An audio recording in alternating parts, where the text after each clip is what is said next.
Dada Zahara, karibu sana. Habari za wapi? Mtokea wapi? Kwetu ni Mwanza Kwimba. Tumezaliwa huko lakini kwetu ni Kawe, mamangu na babangu hapo Kawe. Kawe Dar es Salaam? Ndio. Sasa nimekuaje umetokea Mlandizi? Ndio nilikuwa nakaa Mlandizi mimi. Uko umeolewa? Kwani huko lazima. Na watoto? Mimi sijauliza maswali ya watoto leo. Familia, watoto. Watoto ninao. Wangapi? 4. 4. Umeachana nani? Watatu wapo na baba yao, mmoja ndio yuko na bibi yake mzaa mama yangu mimi. Watatu wako kwa baba yao. Okay. Kwa hiyo vipi imekuwaje umekuja Dada Center? Sasa mimi nilikuwa najishughulisha na biashara ya kuuza dagaa. Dagaa. Dagaa gani? Dagaa wa Bukoba. Wa Bukoba? Kwa nini unataka kuuza Bukoba sio wa Mwanza? Kwimba. Bukoba ni wazuri zaidi kuliko wa Mwanza. Sasa ndugu yangu ambaye alikuwa ananitumia mzigo, tulikuwa tunafanya naye kazi, maana alikuwa ananitumia mimi nakuwa nazungusha mnadani.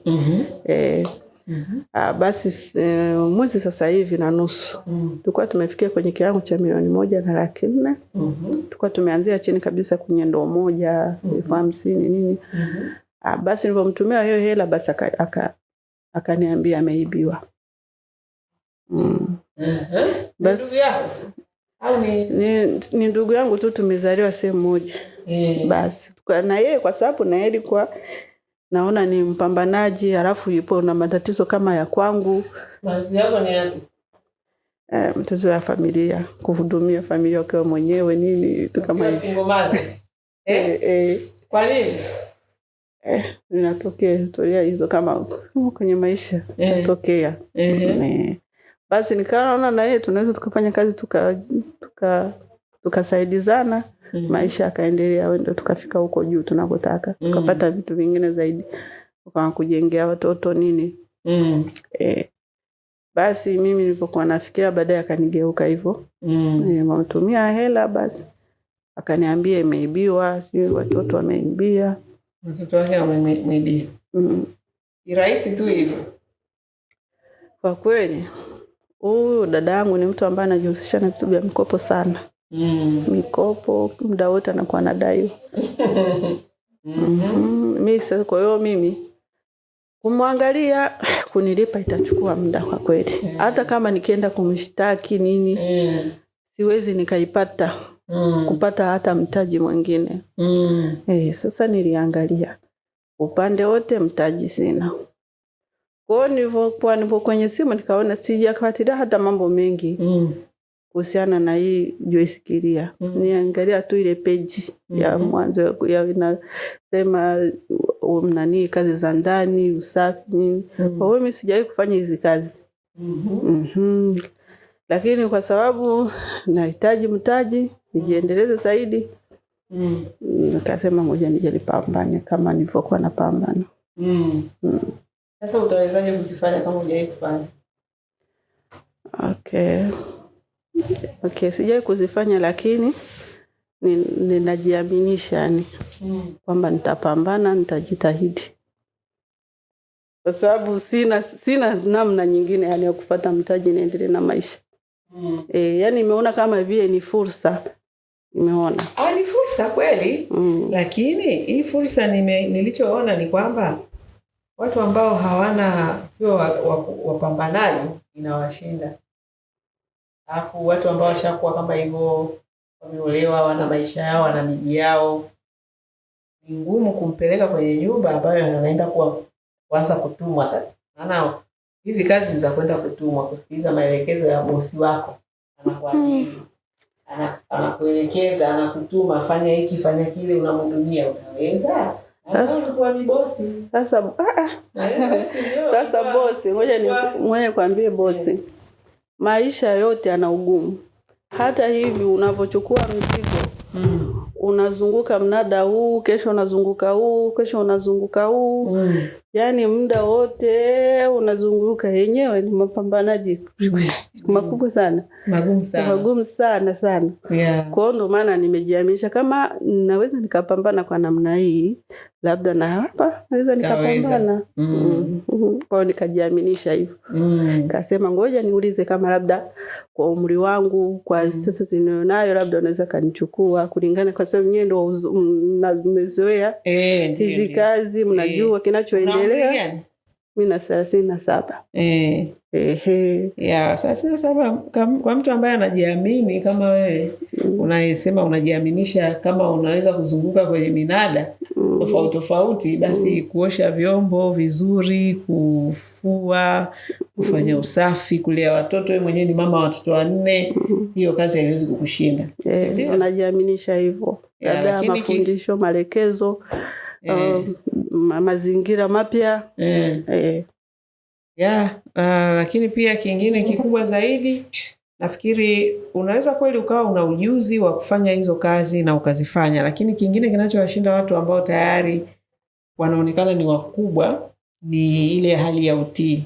Nafikiri umesikia yule bosi anamlalamikia yule dada pale kuhusu kauli zake za majibu, kutokuwa na heshima. Hiyo inawashinda sana watu ambao walishajaribu kujitegemea. Sasa hilo ndio angalizo. Unaweza kweli ukawa unaweza kusafisha vizuri, labda watoto unakaa nao vizuri, lakini kauli yako kwa bosi wako na body language yako, anavyokuelekeza vitu, jinsi unavyomwangalia, unavyomtizama, na unavyofanya mapokeo yako kwa maelekezo yake, akaona mbona kama huyu hataki, yani anajilazimisha. So akisha kupasivu unajilazimisha, changamoto ndio inaanzia. Kwa hiyo hicho ndio kitu kikubwa sana. Wadogo hawa hawanaga shida hizo. Lakini nyie wote hapa shida yenu kubwa itakuwa ni bosi anapokuelekeza, una unyenyekevu kweli unaotoka ndani, akakusikiliza, akasema kweli huyu yuko tayari, anataka nimtume, anapenda kunisaidia hizi kazi. Yani asikie kutoka ukiongea, anasikia sauti yako kweli ni ya utii wa kweli, sio ya kuigiza. Kwa hilo naweza nikasema kwamba kwanza ni kujipa muda, labda uamini zaidi. Kwa sababu hapa nikiongea sasa hivi hujajua, hujaniona uwezo wangu. Siwajui kwa kweli. Ndio maana nasema hapa naweza nikajitetea kwa pointi moja ya kusema kwamba mimi najua thamani ya pesa. Kwa hilo ninaweza nikafanya chochote. Ila cha halali. Si ndio? Jamani, hapa tunajitahidi kuwekana kwenye mstari. Najua tumefundishwa kufanya chochote wanawake. Kufanya chochote tu. Hata kuingiliwa kinyume na maumbile tunafanya. Kwani si ndio shughuli za sasa hivi? Sasa hivi ndio zimekuwa shughuli, yani kama vile ndio kazi rasmi ya wanawake. Kwa hiyo lazima tuwe wa kweli. Lakini hiyo kazi ni ngumu. Kwanza ni kazi yenye laana mbele ya Mwenyezi Mungu. Kwa sababu ishakatazwa hata kwenye alafu yani sio nyepesi. Kwa hiyo jamani, bora ufanye jambo hata kama ni gumu la halali. Yani hilo lina amani. Kwa sababu hata kama, na ndio maana hata wao wanataka watu wa kujielewa kulingana, kwa sababu tunavyoenda kwenye hizi kazi za majumbani, hatuendi tu kwa sababu kuwahudumia mabosi. Kazi zaidi iliyopo ni wale watoto wao. Ndio maana unaambiwa kwenye malezi ndio kitu cha kwanza.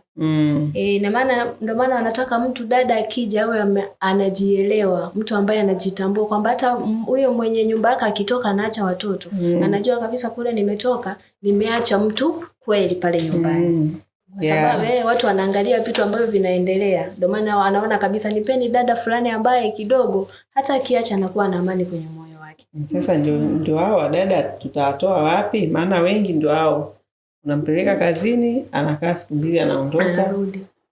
Anakuambia si bosi wangu mkali, bosi wangu ana roho mbaya, bosi wangu hivi. Watu hatutaki kuonywa kwa sababu hata Biblia imeandika anayependa mafundisho upenda maarifa pia. Bali achukiaye ni sawa na mnyama. Sasa kile kitu watu hawataki kusikiliza, hawataki kuelekezwa. Mtu ukielekezwa unahisi kama umegombezwa. Mtu ukielekezwa unaona kama vile unanyanyaswa. Lakini hata kama ukipewa muda wa kwenda kukaa kwa ndugu yako, hata huyo ndugu yako na yeye utamkosea, naye atakutukana, na penyewe utasema umenyanyaswa. Kwa hiyo hicho kitu ndio tunatakiwa tukitoe sana kwenye akili zetu.